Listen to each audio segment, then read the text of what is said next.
ಮಕ್ಕಳು ಇದ್ದೀರಿ, ದಯಮಾಡಿ ಕೂತ್ಕೋಬೇಕು.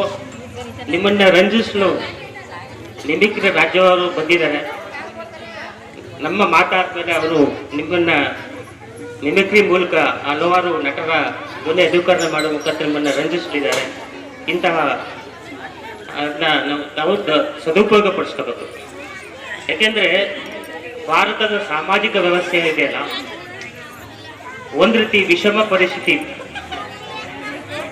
ಸಾವಿರಾರು ವರ್ಷಗಳ ಕಾಲ ಈ ದೇಶದ ಶೂದ್ರ ವರ್ಗಗಳಿಗೆ ವಿದ್ಯೆಯನ್ನ ಇರಲಿಲ್ಲ, ಮಹಿಳೆಯರಿಗೆ ಓದುವಂತ ಅವಕಾಶ ಇರಲಿಲ್ಲ, ಮತ್ತೆ ಯಾವುದೇ ಸಾಮಾಜಿಕ ಬದುಕಲ್ಲಿ ಅವರನ್ನ ನಿಷ್ಕೃಷ್ಟವಾಗಿ ನೋಡ್ತಾ ಇದ್ದ ವ್ಯವಸ್ಥೆ ಇತ್ತು. ಇಂಥ ಒಂದು ವ್ಯವಸ್ಥೆಯಿಂದ ನಾವು ಸಂವಿಧಾನದ ಮುಖಾಂತರ ಇವತ್ತು ನಾವೆಲ್ಲ ಹಕ್ಕುಗಳನ್ನ ಪಡ್ಕೊಂಡಿದ್ದೀವಿ. ಈ ದೇಶವನ್ನ ನಾವು ಅರ್ಥ ಮಾಡ್ಕೋಬೇಕು ಅಂದ್ರೆ ಮೊದಲು ನಾವು ಭಾರತದ ವ್ಯವಸ್ಥೆಯನ್ನ ಅರ್ಥ ಮಾಡ್ಕೊಂಡ್ರೆ ಮಾತ್ರ ಸಾಧ್ಯ. ಯಾಕೆಂದ್ರೆ ಭಾರತ, ನಾನು ಮೊದಲೇ ಹೇಳಿದೆ, 545 ಸಂಸ್ಥಾನಗಳಿದ್ವು. ಅಖಂಡ ಭಾರತ ಅನಿಸ್ಕೊಂಡದ್ದು ಸಂವಿಧಾನ ಬಂದ ಮೇಲೆ. ಅದರಿಂದ ನಾವು ಮೂಡಲ್ ಸೀಮೆ ಅಥವಾ ತೆಂಕಲ್ ಬಡಗಲು ಅಥವಾ ಇನ್ಯಾವುದೋ ರಾಜ್ಯ ಅಥವಾ ಇನ್ಯಾವುದೋ ಸೀಮೆ, ರಾಯಲಸೀಮೆ ಈ ರೀತಿ ಅನ್ಕೋತಾ ಇದ್ವಿ. ಆದ್ರೆ ಭಾರತ ಅನ್ಸ್ಕೊಂಡಿದ್ದೆ ಸಮಗ್ರ ಭಾರತವಾಗಿ ರೂಪುಗೊಂಡಂತಿದ್ದೆ ಸಂವಿಧಾನ ಜಾರಿಗೊಂಡ ಮೇಲೆ. ಈ ಸಂವಿಧಾನ ಜಾರಿಗೊಳ್ಳಕ್ಕಿಂತ ಮುಂಚೆ ಭಾರತ ದೇಶಕ್ಕೆ ಸಂವಿಧಾನ ರಚನೆ ಮಾಡ್ತಕ್ಕಂಥ ಅಷ್ಟು ಸುಲಭದ ವಿಚಾರ ಆಗಿರಲಿಲ್ಲ. ಯಾಕೆಂದ್ರೆ 19,000ಕ್ಕಿಂತ ಹೆಚ್ಚು ಭಾಷೆಗಳಿದ್ವು ಇಲ್ಲಿ. ಸುಮಾರು ಪ್ರಪಂಚದ ಎಲ್ಲ ಧರ್ಮಗಳು ಈ ಭಾರತದಲ್ಲಿದ್ವು. ಮತ್ತೆ ನಾವು 15 ಕಿಲೋಮೀಟರ್ಗೆ ಒಂದು ಹೋಯ್ತಿದ್ದಂಗೆ ನಾವು ಸಂಸ್ಕೃತಿ ಭಿನ್ನತೆ ಕಾಣ್ತಿದ್ವಿ. ಉಡುಪುಗಳ ಭಿನ್ನತೆ ಇರ್ಬೋದು, ಸಂಸ್ಕೃತಿಯ ಭಿನ್ನತೆ ಇರ್ಬೋದು, ಅನೇಕ ಭಿನ್ನತೆಗಳನ್ನು ನಾವು ಕಾಣ್ತಿದ್ವಿ. ನಾವು ನೋಡ್ತಿದ್ದಾಗ ಗೊತ್ತಾಗುತ್ತೆ, ನಾವು ಕೇರಳಿಗರವರು ಈ ಭಾಗಕ್ಕೆ ಹೋಯ್ತು ಅಂದ್ರೆ ತಮಿಳಿಗರು, ಅಥವಾ ಈ ಭಾಗಕ್ಕೆ ಹೋಯ್ತು ಅಂದ್ರೆ ಕರ್ನಾಟಕ. ಹಂಗೆ ನಮ್ಮಲ್ಲೂ ಸಹ ಈ ಒಂದು ಪ್ರಾಂತ್ಯಕ್ಕೆ ಹೋಗ್ತಿದ್ದಾಗನೇ ಆ ಭಿನ್ನತೆ ಕಾಣ್ತಿದೆ.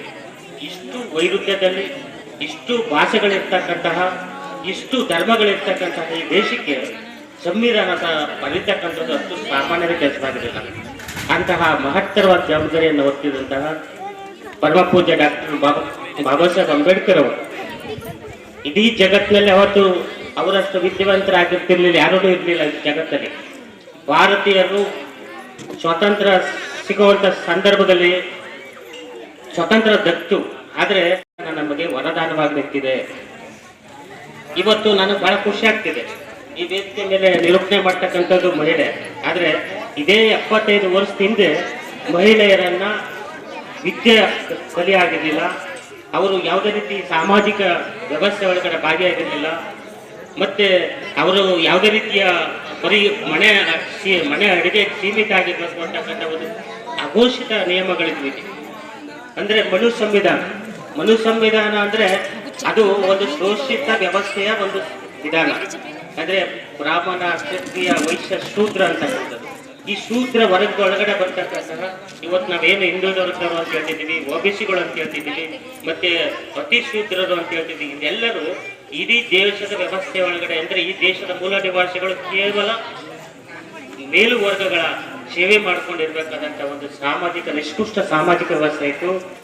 ಅದನ್ನೆಲ್ಲನೂ ದೂರ ಸರಿಸಿ ಹೊಸ ಅವಕಾಶಗಳನ್ನ, ಸರ್ವರು ಸಮಾನರು, ಸರ್ವರು ಸಮಬಾಳು, ಸರ್ವರಿಗೂ ಸಮಬಾಳು, ಮತ್ತೆ ಎಲ್ಲರೂ ಮುಕ್ತ ಅವಕಾಶಗಳನ್ನ ಪಡೆಯುವ ಮುಖಾಂತರ ಸಂವಿಧಾನದ ಮೂಲಕ ನಮಗೆ ಬಹಳ ಎಲ್ಲ ಅವಕಾಶಗಳನ್ನ ಕೊಟ್ಟಂಥದ್ದು ಬಾಬಾ ಸಾಹೇಬ್ ಅಂಬೇಡ್ಕರ್ ಅವರು. ಹಾಗಾಗಿ ಇವತ್ತು ಇಡೀ ದೇಶದಾದ್ಯಂತ ಬಾಬಾ ಸಾಹೇಬ್ ಅಂಬೇಡ್ಕರ್ ಅವರಿಗೆ ಯಾಕೆ ನಾವು ಗೌರವವನ್ನು ಸಲ್ಲಿಸ್ತಾ ಇದ್ದೀವಿ ಅಂದ್ರೆ, ಈ ದೇಶದ ವ್ಯವಸ್ಥೆಯನ್ನ ಸರಿ ಮಾಡಲಿಕ್ಕೆ, ಅಂದ್ರೆ 2500 ವರ್ಷಗಳ ಹಿಂದೆ ಬುದ್ಧರು ಹುಟ್ಟಿ ಈ ಸಮಾಜವನ್ನ ಪರಿವರ್ತನೆ ಮಾಡಲಿಕ್ಕೆ ಸಾಧ್ಯ ಮಾಡ್ತಾರೆ. ಅದೇ 18ನೇ ಶತಮಾನದಲ್ಲಿ ಜಗದೋಷಿ ಬಸವೇಶ್ವರವರು ಈ ಸಮಾಜವನ್ನ, ಆಗುವವುಗಳನ್ನ ಮತ್ತೆ ವೈರುಧ್ಯದ ಬದುಕನ್ನ, ಸಮಾನತೆಯನ್ನ ಬಯಸಿ 18ನೇ ಶತಮಾನದಲ್ಲಿ ಬಸವಣ್ಣ ಅವರು ಒಂದು ಪ್ರಯತ್ನ ಆಗ್ತದೆ. ಆ ಒಂದು ಪ್ರಯತ್ನವನ್ನು 20ನೇ ಶತಮಾನದಲ್ಲಿ ಬಾಬಾ ಸಾಹೇಬ್ ಅಂಬೇಡ್ಕರ್ ಅವರು ತಮ್ಮ ಹೆಗಲ ಮೇಲೆ ಇಟ್ಕೊಂಡು 2 ವರ್ಷ 11 ತಿಂಗಳು 18 ದಿನಗಳ ಕಾಲಾವಕಾಶಗಳನ್ನ ತಕೊಂಡು ನಾವು ಒಬ್ಬರೇ ಎಲ್ಲ ಗರುಡು ಸಮಿತಿಯ ಎಲ್ಲ ಸದಸ್ಯರುಗಳು ನಮ್ಮ ವೈಯಕ್ತಿಕ ಬದುಕಿನಲ್ಲಿ ಇದಾದ್ರೆ ಅವ್ರಿಗೆ ಒಂದು ತುಂಬಾ ಜವಾಬ್ದಾರಿ ಬೀಳುತ್ತೆ. ಆ ಜವಾಬ್ದಾರಿಯನ್ನ ಸಮರ್ಪಕವಾಗಿ ನಿಭಾಯಿಸಿದಂತ ಬಾಬಾ ಸಾಹೇಬ್ ಅಂಬೇಡ್ಕರ್ ಫಲವಾಗಿ ಇವತ್ತು ನಾವು ಎಲ್ಲ ಹಕ್ಕು ಅಧಿಕಾರಗಳು ಸಿಕ್ಕಿದೆ. ಇವತ್ತು ನಮ್ಮ ಮೇಲೆ ಹೊಸ ಬಟ್ಟೆಗಳು ಬಂದಿದೆ. ಮಹಿಳೆಯರು ಇವತ್ತು ರಾಷ್ಟ್ರಪತಿ ಆಗಿದ್ದಾರೆ, ಮತ್ತೆ ಮಹಿಳೆಯರು ರಾಜ್ಯಪಾಲರಾಗ್ತಾ ಇದ್ದಾರೆ, ಮತ್ತೆ ಮಹಿಳೆಯರು ಇವತ್ತು ಪೊಲೀಸ್ ಇಲಾಖೆಯಲ್ಲಿ ಇದ್ದಾರೆ, ಮತ್ತೆ ಅಂತರಿಕ್ಷದಲ್ಲಿ ಕೆಲಸ ಮಾಡಲಿಕ್ಕೆ ಸಾಧ್ಯ ಆಗಿದೆ. ಯಾವ ವರ್ಗ ಮಹಿಳೆಯನ್ನ ನಿಷ್ಕೃಷ್ಟವಾಗಿ ನೋಡಿದ್ದು ಅವರ ಪರವಾಗಿ ಬಾಬಾ ಸಾಹೇಬ್ ಅಂಬೇಡ್ಕರ್ 1957ರಲ್ಲಿ ಮಹಿಳೆಯರ ಹಕ್ಕಿಗೋಸ್ಕರ, ಮಹಿಳೆಯರ ಸ್ಥಾನಮಾನಕ್ಕೋಸ್ಕರ ಮತ್ತೆ ಹಿಂದೂ ಕೋಡ್ ಬಿಲ್ ಅನ್ನ ಮಂಡಿಸಿ ರಾಜೀನಾಮೆ ಕೊಟ್ಟದ್ದು ನಾವು ಮರೆಯಕ್ಕೆ ಸಾಧ್ಯ ಇಲ್ಲ. ಯಾಕೆಂದ್ರೆ ಜಗತ್ತಿನಲ್ಲಿ ಮಹಿಳೆಯರ ಪರವಾಗಿ ಹೋರಾಟ ಮಾಡಿ ಮಹಿಳೆಯರಿಗೋಸ್ಕರ ಮಹಿಳೆಯರ ಹಕ್ಕುಗಳಿಗೋಸ್ಕರ ರಾಜೀನಾಮೆ ಕೊಟ್ಟಂತಹ ಒಬ್ಬ ರಾಷ್ಟ್ರ ನಾಯಕರಿದ್ರೆ ಅದು ಬಾಬಾ ಸಾಹೇಬ್ ಅಂಬೇಡ್ಕರ್ ಅಂತಕ್ಕಂಥ ಮಾತನ್ನ ತಿಳಿಸ್ತಾ ಇಂತಹ ಸಮಾಜವನ್ನ ಸರಿಪಡಿಸ್ಲಿಕ್ಕೆ ಹಲವಾರು ಜನ ಆವಾಗ ಕಾರ್ಯದಲ್ಲಿ ಬರ್ತಾರೆ. ಅಂತ ನಿಟ್ಟಲ್ಲಿ ಇವತ್ತು ನಿಮ್ಮ ಗೌತಮ್ ನಿಮ್ಮ ಗ್ರಾಮದ ವಿದ್ಯಾರ್ಥಿಗಳಿಗೆ ಮತ್ತೆ ನಮ್ಮ ಗ್ರಾಮಸ್ಥರಿಗೆ ಒಂದು ಸದ್ವಿಚಾರಗಳನ್ನ ಕೊಡಬೇಕು ಅಂತಕ್ಕಂಥ ಒಂದು ಮಹತ್ತರವಾದಂತಹ ಯೋಜನೆಗಳನ್ನ ರೂಪಿಸಿಕೊಂಡು ಇವತ್ತು ಶುಭಾರಂಭಗೊಂಡಿದೆ.